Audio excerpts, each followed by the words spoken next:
خلافت تو نہیں جو عمر فاروق کی خلافت تھی رضی اللہ تعالی عنہ، یا ابو بکر کی خلافت تھی رضی اللہ تعالی عنہ، یا عثمان غنی کی خلافت تھی رضی اللہ تعالی عنہ، یا حضرت علی مرتضیٰ کی خلافت تھی رضی اللہ تعالی عنہ. یہ وہ خلافت تو نہیں، لیکن پھر بھی وحدت ملی کا ایک نشان، ایک علامت.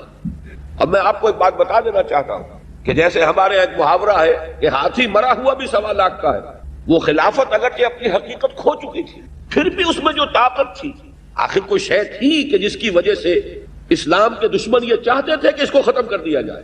اس کے ضمن میں ایک واقعہ بھی ہے کہ حضرت شیخ الہند مولانا محمود حسن رحمہ اللہ یہ جب مالٹا میں اسیر تھے، نظر بند تھے، تو وہاں جو انگریز کمانڈانٹ تھا اس کیمپ کا جس میں کہ وہ نظر بند تھے، اس کو کچھ انس ہو گیا حضرت شیخ الہند سے. بہرحال ہر شخص اندازہ کر لیتا ہے کہ یہ کوئی عام مجرم نہیں ہے، اس کی شخصیت ہے، روحانیت جو ہے وہ تو انسان کے وجود سے شعاعوں کی صورت میں پھوٹتی ہے. گرویدہ ہو گیا اور کافی بے تکلفی تھی آپس میں. تو حضرت شیخ نے ایک روز اس سے پوچھا کہ یہ آپ لوگ ہماری خلافت کے کیوں درپے ہو گئے؟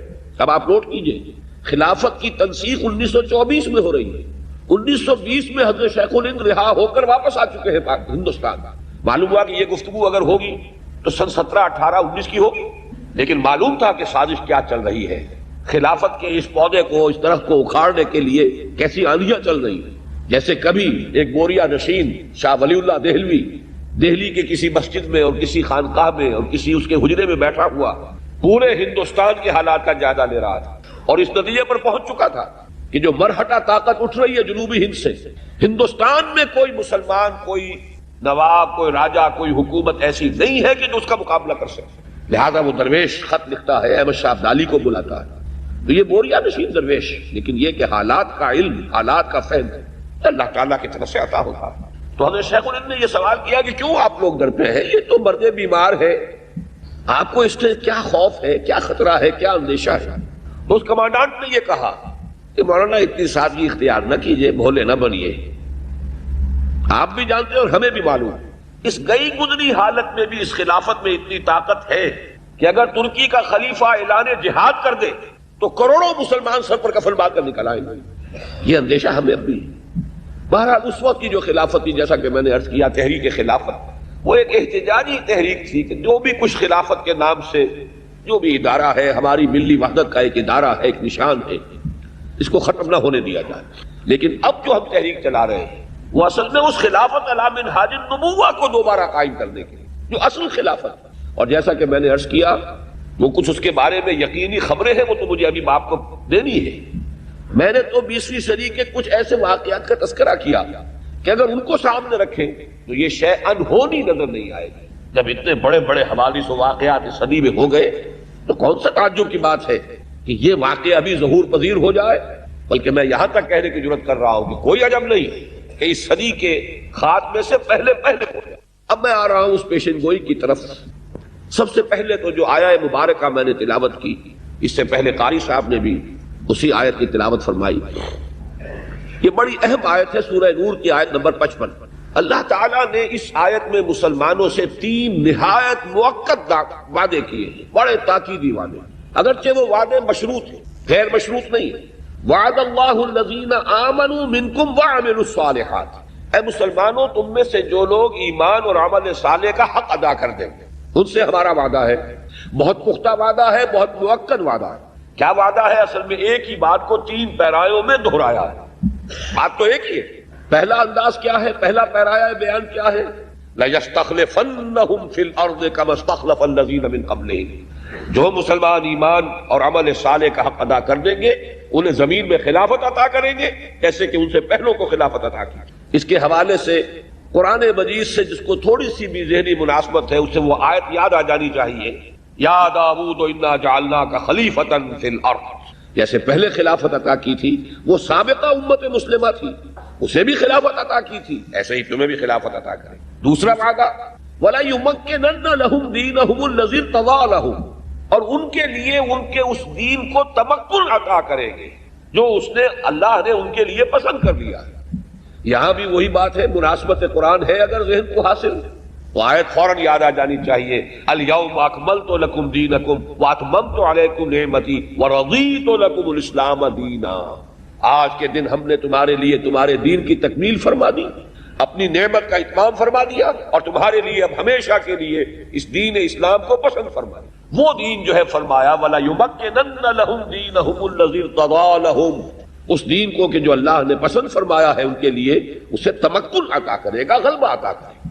وہ پامال نہیں رہے گا، مغلوب نہیں رہے گا۔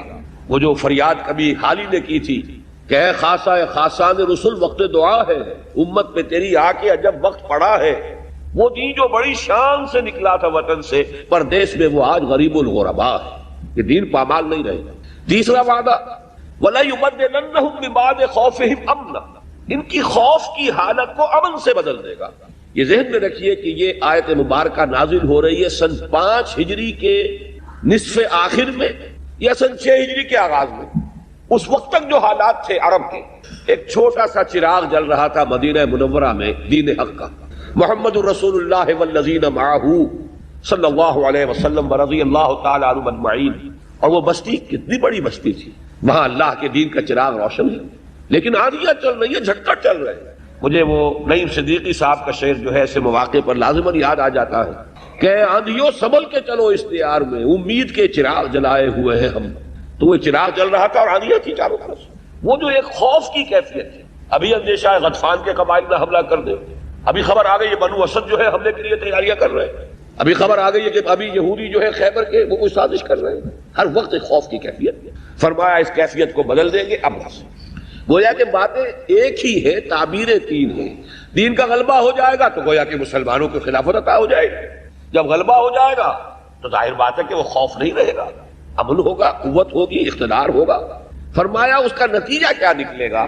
یعبدوننی لا یشرکون بی شیئا، پھر وہ صرف میری ہی بندگی کریں گے اور میرے ساتھ کسی شے کو شریک نہیں کریں گے۔ یہ اصل میں خلافت کی حقیقت ہے۔ خلافت اصل میں نام ہے توحید کا، حکومت کی سطح پر توحید کے معنی ہے خلافت۔ یہ میں پھر بعد میں تفصیل سے عرض کروں گا، لیکن یہاں میں نے صرف حوالہ دے دیا ہے کہ ان تینوں وعدوں کا نتیجہ کیا نکلے گا کہ حکومت کی سطح پر شرک ختم ہو جائے گا۔ شرک کی بہت سی قسمیں ہیں، شرک عقیدے کا شرک ہے، شرک خفی بھی ہوتا ہے، ریاکاری ہے اگر نیت میں تو شرک خفی ہے۔ تو شرک کی بہت سی قسمیں ہیں، میری اس میں تقاریر ہے، کیسٹس ہیں، لیکن ایک شرک کی سب سے بڑی شکل کیا ہے؟ غیر اللہ کی حاکمیت۔ ان الحکم الا للہ، حاکمیت کا حق اور اختیار صرف اللہ کے۔ جہاں کہیں غیر اللہ دعوے دار ہو جائے اور اس کی حاکمیت تسلیم کر لی جائے وہی شرک ہے۔ لہذا غیر اللہ کی حاکمیت ختم کر کے خلافت کا نظام قائم کر دیا جائے، یہ توحید ہے حکومت کی سطح۔ فرمایا آخری الفاظ ہیں آیت مبارکہ کے وَمَنْ كَفَرَ بَعْدَ ذَلِكَ فَأُولَٰئِكَ هُمُ الْفَاسِقُونَ۔ یہاں کفر کے دونوں معنی لیے جا سکتے ہیں۔ کفر ایک ہے قانونی کفر، اسلام کا انکار کرنا، نبی کی نبوت کا انکار کرنا، کسی بھی ضروریات دینی میں سے کسی شے کا انکار کرنا۔ ایک کفر کے معنی ہے ناشکری، لئن شکرتم لازیدنکم ولئن کفرتم ان عذابی لشدید۔ میرے نزدیک یہاں یہ دوسرے معنی زیادہ ہیں، ایپلیکیبل ہیں، منطبق ہوتے ہیں کہ ہمارے اتنے پختہ وعدوں کے بعد بھی اگر تم کمر ہمت نہ کسو تو گویا کہ تم نے ہمارے وعدوں کی ناشکری اور ناقدری کی۔ وَمَنْ كَفَرَ بَعْدَ ذَلِكَ فَأُولَٰئِكَ هُمُ الْفَاسِقُونَ۔ تو ایسے لوگ تو بہت ہی سرکش ہیں۔ ہمارا دوسرے معنی بھی ہو سکتے ہیں کہ جب یہ نظام قائم ہو جائے گا اس کے بعد بھی جو کفر پر اڑا رہے تو اس کے معنی یہ ہے کہ اس میں سرے سے کوئی خیر ہے ہی نہیں، شیطنت کا مجسمہ ہے۔ بہرحال یہ آیت مبارکہ نازل ہوئی جیسا کہ میں نے عرض کیا سن 5 کے اواخر یا سن 6 کے اوائل۔ آگے چلنے سے پہلے نوٹ کر لیجئے تقریباً اسی زمانے کے لگ بھگ سورہ صف نازل ہوئی۔ سورہ صف کی بھی میں نے اس وقت صرف 3 آیات کی تلاوت کی تھی۔ پہلی آیت ذہن میں رکھیے اس لیے کہ اس کا اطلاق اس وقت کے حالات پر بھی ہو رہا ہے 100%۔ یریدون لیطفئوا نور اللہ بافواہہم، یہ چاہتے ہیں کہ اللہ کے نور کو اپنے منہ کی پھونکوں سے بجھا دیں۔ دیکھیے یہ خاص طور پر اس وقت کے حالات میں اشارہ کس بات کی طرف تھا کہ بقیہ جو مشرکین عرب کے تھے وہ تو اللہ کے دین کو مٹانا چاہتے تھے، محمد الرسول اللہ صلی اللہ علیہ وسلم کو ناکام بنانا چاہتے تھے، لیکن اپنے زور بازو سے کرنا چاہتے تھے۔ کفر کے لیے جانے دے رہے تھے، ابو جہل نے گردن کٹوائی ہے کفر کے لیے، لیکن یہودیوں کا رویہ یہ تھا کہ محض سازش کے ذریعے سے وہ کبھی میدان جنگ میں آ کر مقابلہ نہیں کر سکے۔ بزدلی کی انتہا تھی۔ جب بنو قریظہ کا معاملہ ہوا ہے اس کے بعد اتنا ہتھیار برآمد ہوا ہے کہ اگر وہ اسے استعمال کرتے تو واقعہ یہ کہ مسلمانوں کو شدید نقصان پہنچ سکتا، لیکن قرآن مجید نے ان کی بزدلی کا نقشہ کھینچا ہے۔ یہ کبھی تم سے کھلے میدان میں مقابلہ نہیں کر سکیں گے، لیکن یہ کہ او من ورائے جدر فی قرن محصنۃ، او من ورائے جدر، بڑے ہی فورٹیفائڈ قسم کے قلعوں کے اندر، یا یہ کہ فصیلوں کے پیچھے سے عورتوں کی طرح یہ جنگ کریں گے، تو یہ اپنے منہ کی پھونکوں سے اللہ کے نور کو بجھانا چاہتا ہے۔ بعد میں تفصیل سے عرض کروں گا، اس وقت نوٹ کر لیجئے، آج بعین ہی یہی شکل ہے۔ آج منہ کی پھونکیں کیا ہے؟ ذرائع ابلاغ کے ذریعے سے جو پروپیگنڈا ہو رہا ہے، مسلم فنڈامنٹلزم، اس کا جو ایک ہوا کھڑا کر دیا گیا، معلوم ہوا پوری دنیا کو، تہذیب کو، تمدن کو، ہر اعلیٰ قدر کو بہت بڑا خطرہ لاحق ہو گیا ہے مسلم فنڈامنٹلزم سے۔ تمام قوت جو ہے پروپیگنڈے کی، تمام قوت جو ہے ذرائع ابلاغ کی، اس کو ختم کرنے کے لیے، اس کی کردار کشی کے لیے یہ استعمال ہو رہی ہے۔ بالکل وہی نقشہ ہے، یریدون لیطفئوا نور اللہ بافواہہم واللہ متم نورہ ولو کرہ الکافرون، لیکن اللہ تعالیٰ تو اپنے نور کا اتمام فرما کر رہے گا، چاہے یہ کافروں کو کتنا ہی ناپسند ہو۔ هو الذی ارسل رسولہ بالہدی ودین الحق لیظہرہ علی الدین کلہ ولو کرہ المشرکون۔ وہ تو وہ ہے تبارک و تعالی جس نے بھیجا ہے اپنے رسول کو صلی اللہ علیہ وسلم الہدی اور دین حق دے کر، تاکہ غالب کرے اسے کل کے کل ادیان پر، پورے نظام زندگی پر، چاہے یہ مشرکوں کو کتنا ہی ناگوار ہو۔ یہاں بھی مشرک نوٹ کر لیجئے، ایک عقیدے کا مشرک ہے، ایک وہ ہے کہ جو حکومت کی سطح پر اللہ کے سوا کسی اور کو بٹھاتا ہے تخت حکومت پر، یہ سب سے بڑا شرک ہے۔ وَلَوْ كَرِهَ الْمُشْرِكُونَ، دین کا غلبہ، یہ ہے مقصد بعثت محمدی صلی اللہ علیہ وسلم، وَيَكُونَ الدِّينُ كُلُّهُ لِلَّهِ، دین کل کا کل اللہ کے تابع ہو جائے۔ اس کے بعد آگے فرمایا ہے مسلمانوں، لیکن اس کے لیے تمہیں کچھ کرنا پڑے گا۔ یا ایھا الذین آمنوا هل ادلکم علی تجارۃ تنجیکم من عذاب علیم، اہل ایمان کیا میں تمہاری رہنمائی کروں اس کاروبار کی طرف جس کا نفع اتنا عظیم ہو کہ جہنم کی آگ سے، عذاب علیم سے چھٹکارا پا جاؤ۔ تؤمنون باللہ ورسولہ وتجاہدون فی سبیل اللہ باموالکم وانفسکم۔ دیکھیے یہاں بھی دو شرطیں آ گئی، سورہ نور کی آیت میں دو شرطیں آئیں، ایمان اور عمل صالح۔ یہاں دو شرطیں آئیں، ایمان پختہ رکھو اللہ پر اور اس کے رسول پر، اور جہاد کرو اس کی راہ میں اپنی جان اور مال کے ساتھ۔ ایمان اور جہاد، ایمان اور عمل صالح، اور جہاد ہی در حقیقت عمل صالح کی بلند ترین شکل ہے۔ تو القرآن یفسر بعضہ بعضا، اس حوالے سے بھی اس نقطے کو سمجھتے چلیے۔ اگر تم ایسا کر لو گے، ذالکم خیر لکم ان کنتم تعلمون، یہی تمہارے لیے بہتر ہے۔ کیا بہتری ہے؟ ایک وعدہ آخرت کا ہے، یغفر لکم ذنوبکم ویدخلکم جنات تجری من تحتہا الانہار ومساکن طیبۃ فی جنات عدن ذالک الفوز العظیم، تمہارے گناہ بخش دے گا، تمہیں جنت میں داخل کرے گا، تمہیں نہایت پاکیزہ رہائش گاہیں عطا کرے گا جنات عدن میں، ریزیڈینشل گارڈنز آف پیراڈائز، اور یہی بڑی کامیابی ہے۔ ایک وعدہ تو یہ ہے، اور دوسرا وعدہ وَأُخْرَىٰ تُحِبُّونَهَا نَصْرٌ مِّنَ اللَّهِ وَفَتْحٌ قَرِيبٌ، ایک دوسرا وعدہ جو تمہیں بہت پسند ہے، محبوب ہے۔ یہ انسان کی ایک یوں سمجھئے کہ اس کی طبیعت کا تقاضا ہے کہ جو کام کرے اس کو کامیاب ہوتا ہوا دیکھ لے، اطمینان ہوتا ہے۔ اللہ نے یہاں انداز ایسا اختیار کیا ہے، بلکہ امام راضی نے تو الفاظ استعمال کیے ہیں، یہ مقام مذمت ہے۔ فتح کی آرزو کرنا بھی پسندیدہ نہیں ہے، اس لیے کہ یہ فتح بھی اصل میں دنیاوی غلبہ ہے۔ اصل مقصود، اصل نصب العین بندہ مومن کا صرف اخروی نجات اور اللہ کی رضا۔ گویا کہ یہاں تعریض کا انداز ہے، ایک اور شے جو تمہیں بہت پسند ہے، اللہ کی نگاہ میں تو آخرت ہے، اصل کامیابی وہ ہے۔ لیکن یہ کہ بہرحال خلق الانسان ضعیفا، بنانے والا ہی جانتا ہے میں نے انسان کو کیسا بنایا ہے، اس کی خلقت میں، اس کی سرشت میں کوئی ضعف ہے، اور اس ضعف کی بنا پر یہ چاہتا ہے کہ کوئی کامیابی بھی اپنی نگاہوں سے دیکھ لے۔ تو اخریٰ تحبونہا نصر من اللہ وفتح قریب، اللہ کی مدد آیا چاہتی ہے اور فتح تمہارے قدم چوما چاہتی ہے۔ وبشر المومنین، اور اے نبی اہل ایمان کو بشارت دے دیجیے۔ یہ دو مقامات ذہن میں رکھیے۔ اب ذرا تاریخی اعتبار سے جائزہ لیجیے۔ میں نے عرض کیا کہ یہ آیات نازل ہو رہی ہے سن 5 کے اواخر یا سن 6 کے آغاز میں۔ سن 6 ہی میں صلح حدیبیہ ہو گئی۔ قریش کے جن کو جزیرہ نماء عرب میں بالفعل جو ہے حکمرانوں کی حیثیت حاصل تھی، اگرچہ کوئی فارمل گورنمنٹ نہیں تھی، رسمی حکومت نہیں تھی، لیکن جو حکمرانوں کی حیثیت ہوتی ہے جزیرہ نماء عرب میں قریش کی وہی حیثیت تھی۔ جب انہوں نے حضور سے صلح کی تو اس کے معنی کیا ہوئے؟ انہوں نے حضور کو ریکگنائز کر دیا، اور یہ بہت بڑی فتح ہوتی ہے، جیسے آج عرب ملک ایک ایک کر کے، بلکہ اب تو سب کے سب ریکگنائز کر چکے اسرائیل کو، سب سے بڑی کامیابی تو اس کی یہی ہے، وہ کچھ نہ کچھ داخلی خود مختاری بھی دینے کو تیار ہے، قیمت کچھ دے کر ہی حاصل کرتا ہے، لیکن سب سے بڑی شے تو یہ ہے کہ سب عربوں نے اسے آج تک اسے تسلیم کرنے کو تیار نہیں تھا، کر لیا۔ جب میڈرڈ میں جا کر اور میز کے اکراس دی ٹیبل اس سے گفتگو کر لی تو تسلیم کر لیا۔ اب تو فارمیلٹی ہے، ایک ایک کر کے تسلیم کرتے چلے جائیں، بالفعل تسلیم ہو گئے، اور یہی اس کی سب سے بڑی کامیابی ہے۔